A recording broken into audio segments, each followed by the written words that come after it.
Do you ever wonder how successful entrepreneurs built their businesses from scratch? Are you unsure if starting a business is for you? Well, tune in as we discuss how successful entrepreneurs transformed their ideas into reality. Welcome back to From Zero to Revenue with your host, Chris Yap. Welcome back, guys. You are listening to the podcast show From Zero to Revenue, the show that features the journey of successful entrepreneurs from around the world. I'm your host, Chris Yap. Today, we will discuss how an Arizona IT company is serving consumers and businesses in today's work from home and study at home culture. But before that, I'd like to thank our sponsor, GapTech Global, your outsourcing company for LinkedIn marketing and various back office services.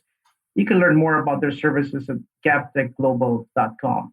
I am truly honored to introduce our very special guest today, a highly regarded entrepreneur and business mentor, Mr. Luke Ford. Welcome to the show. Thank you very much for having me. I appreciate it. I'm looking forward to it. Absolutely. I'm super excited to have you here, Luke. Obviously, we've known each other for a long time. And for the record, too, the reason why GapTech is still here today is really because of you. Well, thank you. I remember it was February 2018. We were having lunch at Zip, and I was telling you about our business model, and you just told me that's kind of a messy model because I was selling different services to different clients. And then you suggested that I actually fix that and kind of organize the service where I could offer multiple services to one client. And that's exactly what I did. And since then, I've grown quite significantly. At that time when we were talking, I had, I think, 6 employees. We've grown to 60 employees since then. I got to thank you for that. So thanks again, Luke. And you're quite welcome. I'm very excited that that's happened. Absolutely. So Luke, tell me about My Computer Works. You're in an amazing, I would imagine, business environment right now, although obviously not for everyone, but in your case, I believe you are. So tell us a little bit about My Computer Works. Yeah, so we are actually fortunate because through this crazy pandemic, there's actually been an increase in need for our support because the business model is to provide a remote tech support to consumers, work at home businesses, very small businesses, students, retired people. And so we're kind of the IT help desk, if you will, for the distributed workforce. And over the last year, we've seen a nice increase in business because people are starting to work from home. And it's really interesting because, we've been doing this for 15 years.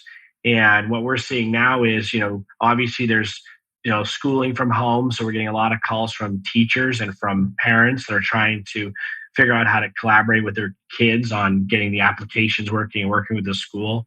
There's obviously a large retired community that already uses our service. And then unfortunately, when people are let go or laid off, fortunately or unfortunately, a lot of times they become entrepreneurs and they decide they're going to do their own thing. And so we find that there's an uptick in business because people start their business out of their home. So then all of a sudden there's an increase in business from an entrepreneur work at home perspective because they do need an IT help desk. So there's a real, and obviously the real estate market's hot right now. And realtors are independent contractors who work from home. So those are also clients of ours as well. So we have seen a nice uptick in business. It's obviously very tragic what's happening. Sure. But the good news is we're an essential business. Actually, we've been deemed an essential business because we helped people migrate from their business environment to their home environment, whether it's for personal or business use.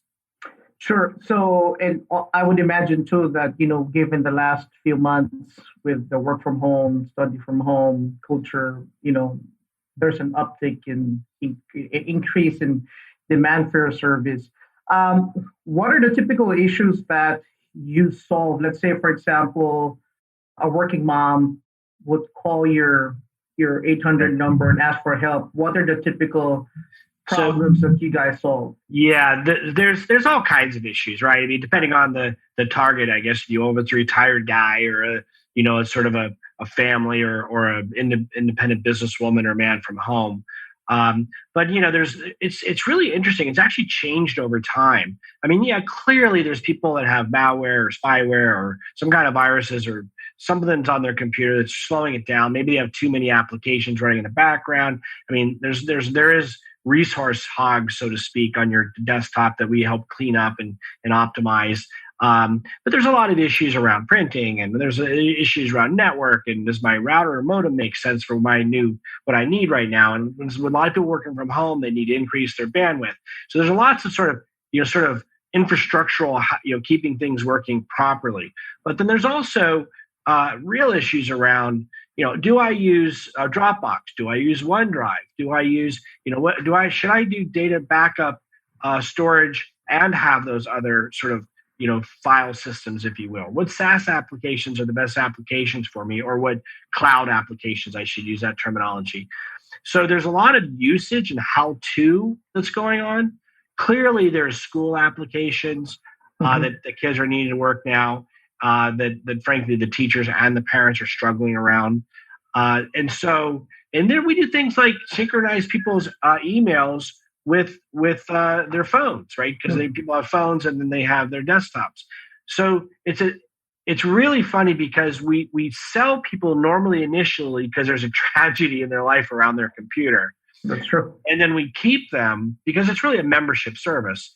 We keep them because they have ongoing questions and sort of how do I do this? What do you recommend for that? So we're really that IT guy that everybody wishes they had to keep your sort of technology at home working. And that's really, it's a broad range of questions. But what happens if you get an email and it says, Microsoft wants to inform you this? Well, right. People don't know whether that's real or not real. I'll be candid with you. My wife got an email today. She is a Mac user. It said, Apple saw this happening on your computer. Please, hit this button, and, she sent it to me and said, is this spam or is this real? What am I supposed to do? I mean, what do you do? Right? Who do you call to figure that out? Right? So that would be a very simple call that someone would make to us to give them peace of mind. So I guess I kind of rambled through many different things, but there's really two categories: help make the technology infrastructure work better, and then how-to questions. So Luke, over the years when we talk, one of the things I really admire most about you and your organization is that you're very true to your why, like, why you're in this business. So give us a little background. Why did you get into the IT service company, with a corporate background? Because, I love the story. I'm sure my audience would love to hear that story. Yeah. So I'm actually a believer that many entrepreneurs should start a business where they see a problem, not necessarily where they know how to actually fix the problem themselves. That sounds kind of weird, but that's how I feel entrepreneurs should look into a business.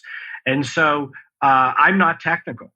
And I'm probably technical to most, but I can tell you I'm not technical. And my wife and I got our first computer many, many, many, many years ago.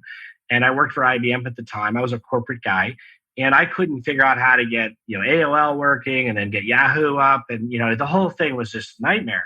And I said, boy, there should be a way to connect have someone connect to my computer and do all this work for me, because frankly, I know how to do some things, but this is something I don't know how to do.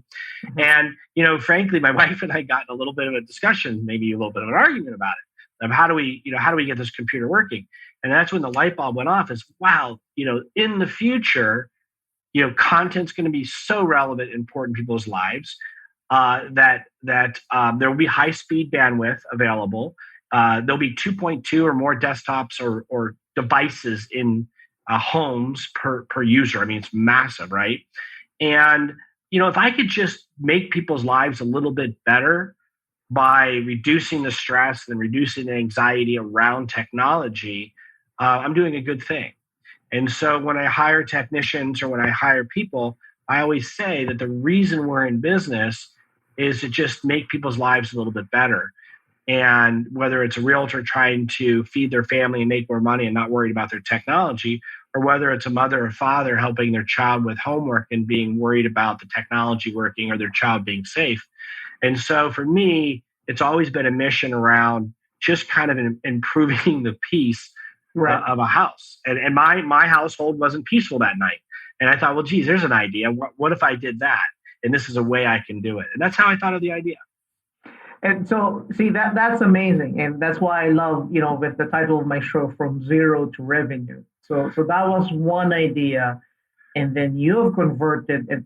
I mean, not convert, but transformed that idea to millions of dollars in annual revenue, obviously over time. What would you contribute, like maybe the top three that contributed to your success, and how you were able to convert that, idea to reality? So it's a little bit more intangible than one would hope. I actually do believe, and I fundamentally believe this, that an entrepreneur should not be an entrepreneur if there's another option. And I think one of the reasons why we're successful is because me and my team, and me being at the top, so it really has to be my mentality, is that there's no option. Like, you're going to figure out how to pivot and change and just move through what you think is actually a really good idea. It turns out not to be a good idea, and you got to pivot and change the idea. And you can do marketing, and you got to pivot and change the idea. But the undying and just not giving up on, this is what I meant to do. And I started this business this way, and it's turning into that. Okay, well, great. So let's go make that work. So I said the number one thing is kind of not giving up. And I would say that building the team around me that really cares and is focused and motivated, and our values around, what kind of people we want to be, what kind of customers we want, and really getting those people sort of on board and getting the right people on board to make us successful. And maybe the third thing, which is kind of part of the first one, is being able to pivot and change and be dedicated to an idea, but don't die with that idea. Because you don't want to be an entrepreneur and jump around to different ideas, right? You want to stick to something and see really, truly if you can make it work. My focus was helping people use technology. And so, okay, that was the main game. Now, how am I going to do that? Well, sometimes it's on-site. Sometimes it's a remote. Sometimes it's a membership. Sometimes it's not. And so I had to kind of pivot around the best way to support people at home. And frankly, my initial vision of how I was going to do it changed. My initial vision on how I was going to acquire customers changed. But I always had the focus on helping people with technology. And then everything else kind of has to morph around making that successful. Yeah, and you mentioned something very critical there, just not giving up, because we've had several discussions where obviously things got tough on your end. So what was that kind of anchor that just kept you going and not give up? I know you mentioned really the commitment to what you wanted to do, but it was, I would say the thing that, I like to eat, so you got to keep working. That's one thing that probably kept me going. Is first of all, I do believe, I'm being kind of grounded in faith and sort of, okay, I'm going to get through this. Is really helpful for me personally. Everybody has their own sort of way they get through things. Right. But I think that's really important to have as far as sort of like to reduce the amount of anxiety and stress and worries and things like that. And so I think the sort of the undying support of my family, they believed in me. They thought I could do it. They kept encouraging me. So that's super helpful. I do think that you need to have a partner that's on board with the fact that if you're an entrepreneur, life is going to be a roller coaster, and you're hoping that the end of the roller coaster is higher than the beginning. And so I think having family support, I think having, sort of faith in that you can do it. And I do believe that you have to be sometimes blindly optimistic that you can make this thing happen, but be a realist. I keep going back to the same theme. You just have to keep taking a step forward every day. And I think that's probably the thing that really ended up making us get past some of those very, very difficult days. So it's interesting. You mentioned, the family support, the faith, and people around you. That's exactly what got me kind of go past the challenges I've had. And, again, you and I have had this sort of discussion. And I remember vividly in one of the discussions we had, one of the lunches we had, I asked you, how do you typically start your day? And I remember you said, you started with a prayer. Of course. And since then, I actually started doing that. So I pray, I meditate. That was a game changer for me. because it kind of started my day in the presence of gratitude versus asking for things. So I just wanted to kind of reiterate how important that is, and obviously you've lived by it, and now I'm living by it as well. And I think just for the sake of our audience, Luke, you and I, we've known each other probably over almost 10 years now. Right, so, sure. So we've had multiple discussions, not just business, but on the personal side. But I mean, every time I speak to you, there's always something that sticks. And obviously that's up to me to whether use that and do it. And, most of the stuff you said, I've been using it, and thankfully it's been working out. So well, there's nothing. Yeah, there's nothing better than hearing about. Look, I've experienced a lot of pain in my life from my business, right. And one of the reasons why I mentor companies and help people as best I can is because if I can shorten their window of pain just a little bit, I know I'm giving back, and to me, that's a really cool thing to do, is to be able to say to someone, look, here's some things that I've done where I've made mistakes, and here's some ways I've made myself more able to handle the anxiety and stress. And believe me, in the early days, man, I was a wreck. And, I realized that I had to figure out a process in which to get grounded so that I could able to handle being an entrepreneur. And obviously now in your household, your wife, Reagan, is also an entrepreneur.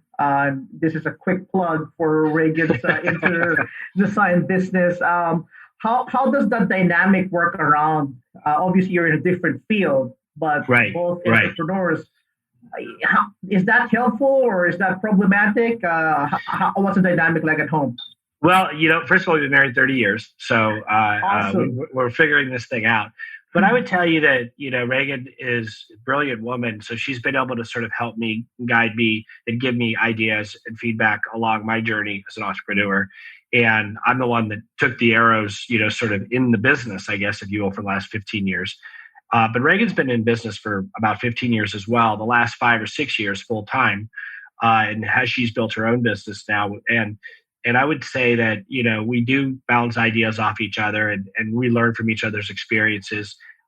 So I think it's actually quite helpful because I have experiences that maybe that's new to her, and candidly, she has experiences that are new to me. And so we kind of go back and forth with coaching each other through this. I would say that we're pretty close. I'm never going to go be a handyman or a contractor and work with her because I'm not sure we'd stay married another 30 years. But certainly helping each other through challenges is great, and she's doing fantastic, and it's quite amazing. During these times, the interior design business she's really doing well, so it's kind of fun to see. That's always that's amazing because obviously I know Reagan as well personally, and just seeing the success, her success, your success, it's just amazing.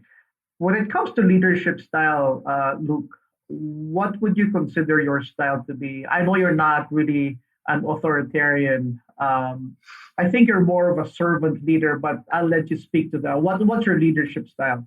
Yeah, I mean, I would say that I work really, really hard at coaching my folks through their problems rather than trying to solve the problems for them. Mm-hmm. I'm very proud of the fact that of the 5 or 6 people that work for me, I would say they average about 12 to 13 years that they've been with me, which is something that I'm super proud of. That's happening, and that they want to stay with me for that period of time.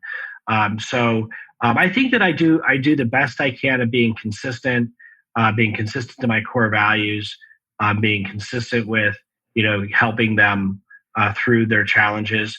And when I'm not consistent, which is oft times when I'm really stressed out or there's something happening, I can say that they'll call me out on the lack of consistency. Hey, you're being hypocritical here, or this, you're talking both sides here. And so I allow people to give me that feedback. But I will tell you, it takes time to have employees like that and have relationships with employees like that. Like I said, my employees have been with me, most of them between 15 and 13 years. And so that doesn't happen overnight either, where you have that incredible mutual trust. But I would say that my job is to just try to make them successful, make them better than they were the day before, and not have my calendar full of things that I'm doing instead of them doing. And so I work really hard at not doing. But it's I think you also have to give yourself credit as far as being able to find the right talent. Like, for example, when I met you almost, or maybe about 10 years ago, I think Taylor was already working with you. Yeah. And she's still working with you and now working with the B2B side of business. Sure. What's your, and Rich is another one, a few years already with you.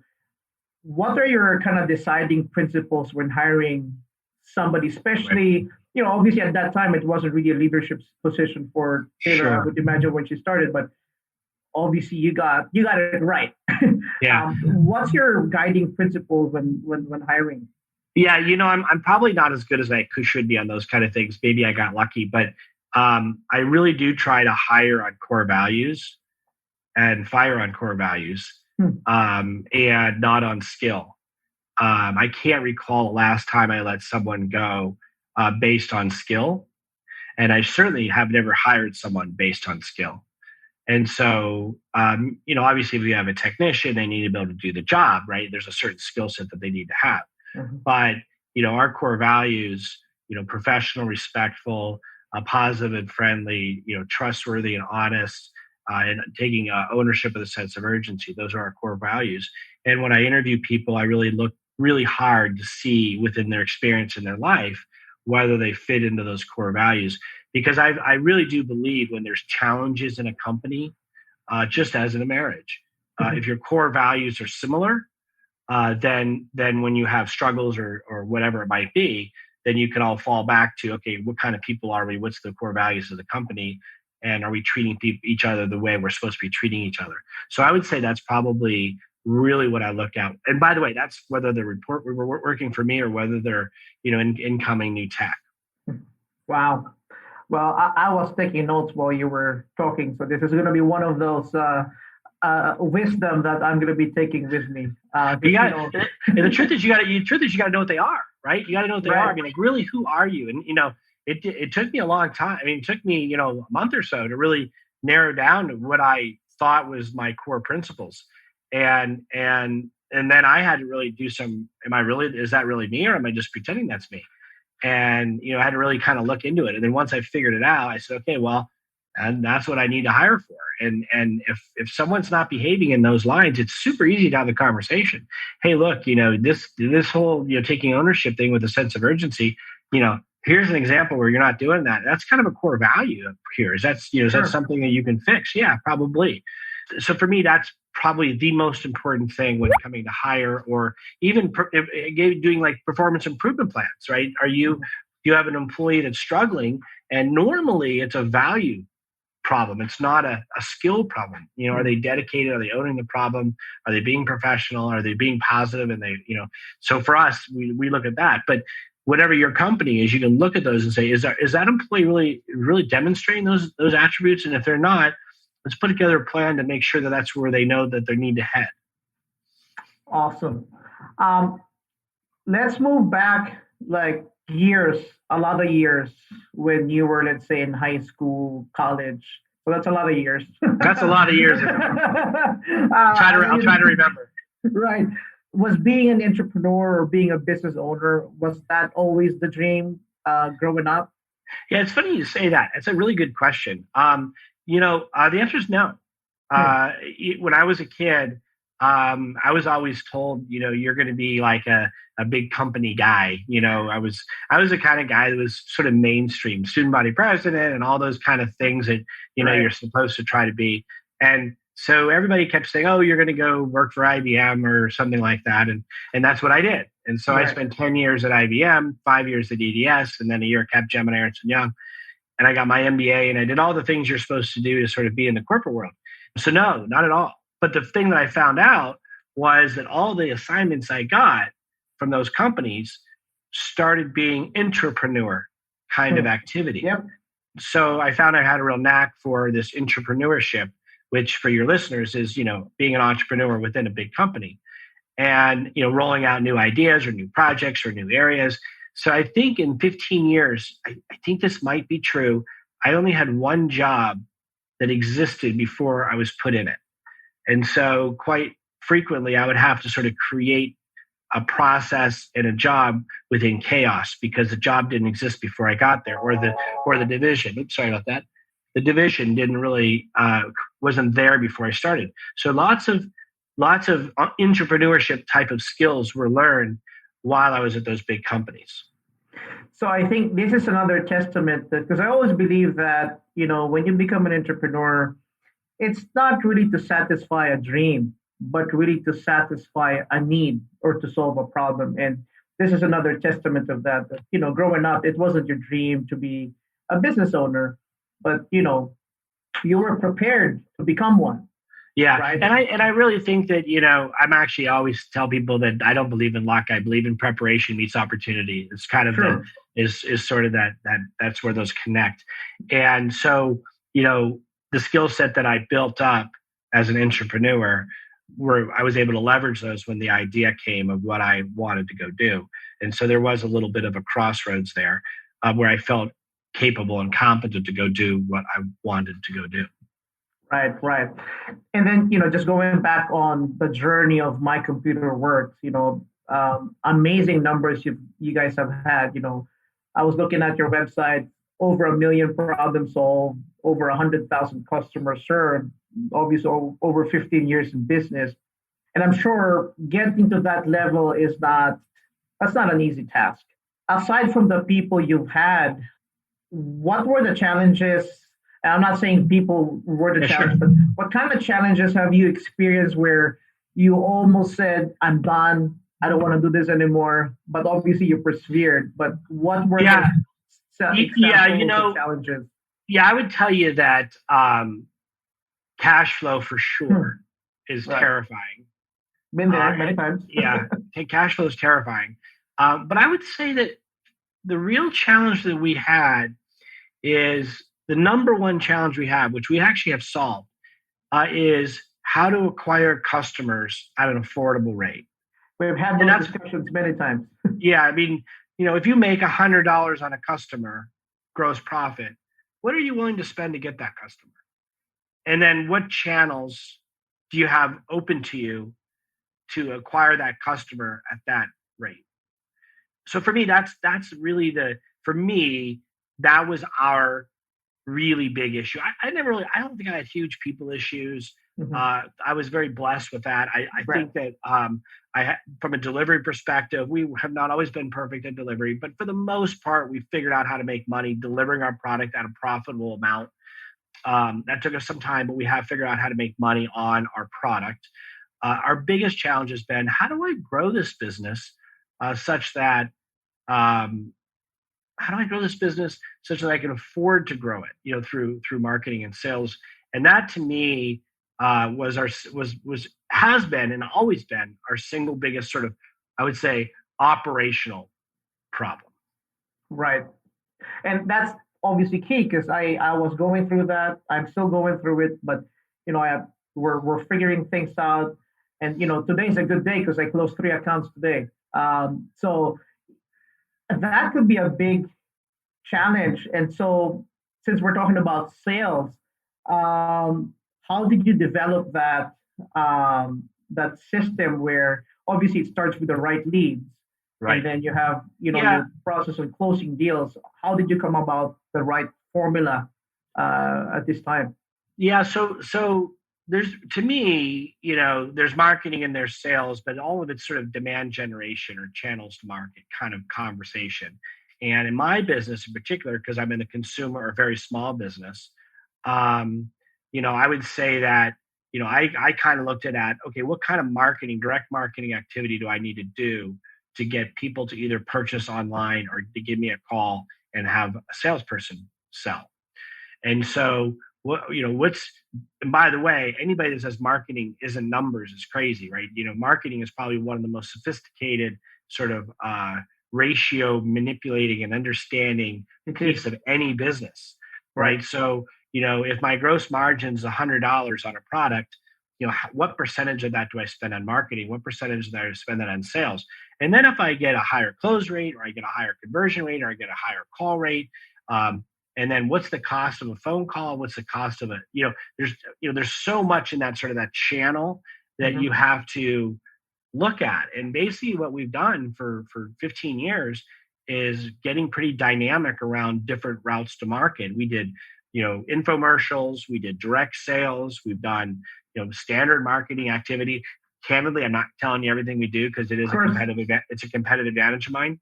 But really, truly, we just kept sort of figuring out. I mean, what I did was, okay, who's my customer? Okay, my customer is an old guy that wants to stay on their computer. Who's my customer? It's, quote, a soccer mom that wants her kids to be safe on the computer. Who's my customer? Oh, it's a professional man or woman that works from home. Okay, so now I know my target market. What do those people do all day? How do I get a hold of them? How do I get them to connect and figure out who I am? Mm-hmm. So I think the first step is, what's the target that I'm going after? Where do those people spend time? And then how do I make them aware of my product or be there when there's a need for my product? And I'm not a branding guy. I don't have the budget for branding, but I do have a budget for being there when someone wants me. And so those are very tricky things to figure out. And man, can they be a lot of money to try to figure that out. And candidly, I've used marketing companies. I've had the most success when I did it internal, and we just figured it out because we have to. Right. So that's probably, I don't know if I answered your question, but that's really what we've done, is just sort of keep experimenting on the different routes to market, to the different segments of the market that we're trying to sell our product to. Sure. I think this is worth mentioning on air. One of the things that makes your company, IT company, very unique is that all your technicians are US based. Sure. How significant is that as far as getting your clients' trust? And obviously your clients, the stick rate's pretty great. Yeah, our conversion, our cancellation rate is very, very low. Right. Or churn rate, I guess you'd say. So, it's definitely a target market, right? So there's some people that will pay more for a US-based call center or a tech center, right? Some people are more price conscious, so they're not going to use our service because we're a little bit more expensive than most people because we use US-based technicians. So I guess it's understanding your market, what's important to them. And I would tell you that in the climate that we're in, I would say that people do enjoy the fact that we have US-based technicians. I would say that for certain things, and I think you're familiar with this space, right? For certain things, outsourcing overseas is quite okay, right? Because there's some tasks and some things that need to be done that are not as sort of personable and customer interactive. But when you're on someone's computer and you're talking to them and they're scared or they're fearful or they have anxiety, and you've got a US-based technician that can, quote, culturally sort of connect with them and, speak to them on a level that they're very comfortable with. That's one of their grandsons or something like that, right? It really makes a difference in their comfort level. Again, I went to Thunderbird, right? I'm a global guy. I get it. Right. But there's certain types of things I think that customers are willing to pay a little bit more for. And that is being able to really communicate the challenges they're having with their technology and then having someone connect and fix it the way that they're hoping from the communication. Sure, absolutely. And I completely agree with you on that. There are certain things that obviously can be offshored, but there's huge value in having your techs here, especially, if a grandmother called or granddad called and it's want that cultural affinity. I do get that. Now, with today's environment, as you know, there's a lot of businesses struggling. I mean, I personally know few business owners who they had to close doors. What message do you have to those who are struggling right now? They're still open, but maybe on ventilator. What advice would you give them? At least just to motivate them. I guess bottom line, what advice would you give them? I know it depends on the business they're in, But in general, what words of advice would you give them? I guess I don't know that I would give them advice, because I'm not sure that's fair. But I would tell you that when I was in their situation, I connected to what my purpose was, what I was really trying to do. And I'll be candid with you. I probably overcommitted, meaning that, there's times where, my wife and I look back and said, boy, might have been better for us not to continue. At the time, I was so bullheaded, we were just going to go do it.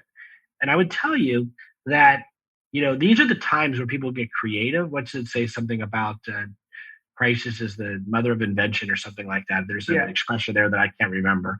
But that's really where we are right now. And I think a lot of companies are pivoting. A lot of companies are figuring it out. They're doing delivery for restaurants, right? There's lots of stuff that's happening.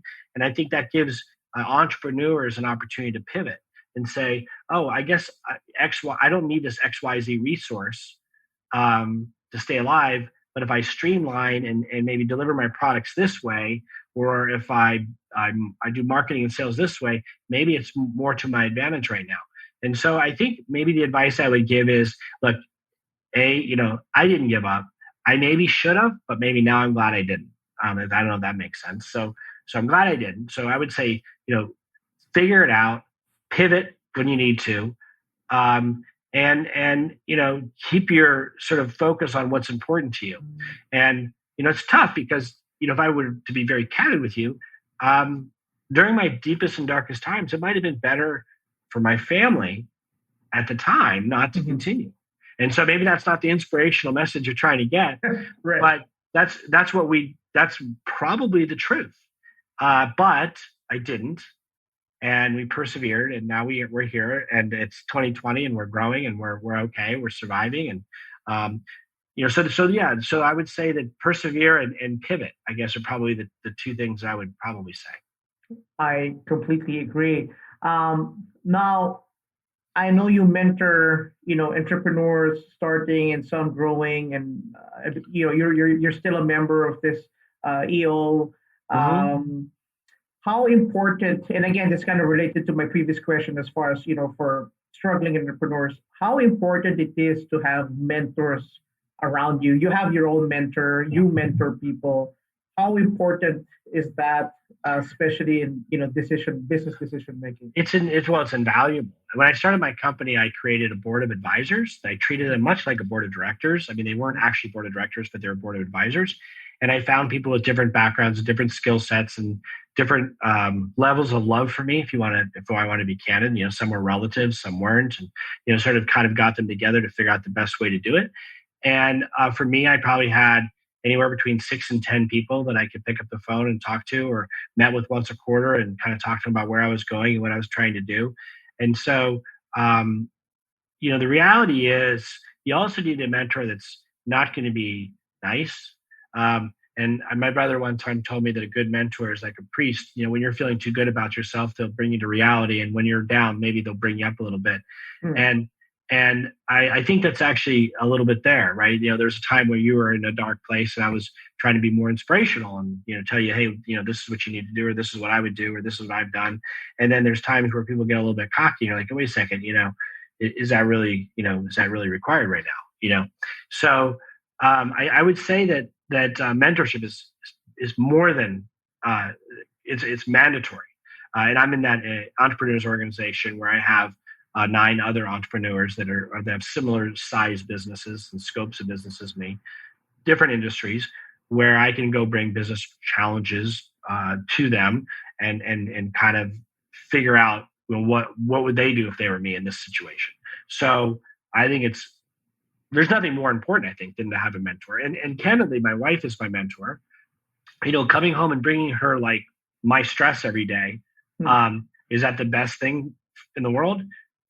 No, but and is that something you should expect your partner to always handle? Well, okay, we could say yes, we could say no. It depends on your partner. But I would say it's also important to have people outside of the house that can help you through these issues. Absolutely agree, 100%. Well, Luke, this has been an amazing episode today. Very insightful. I'm sure our audience have learned so much from you today.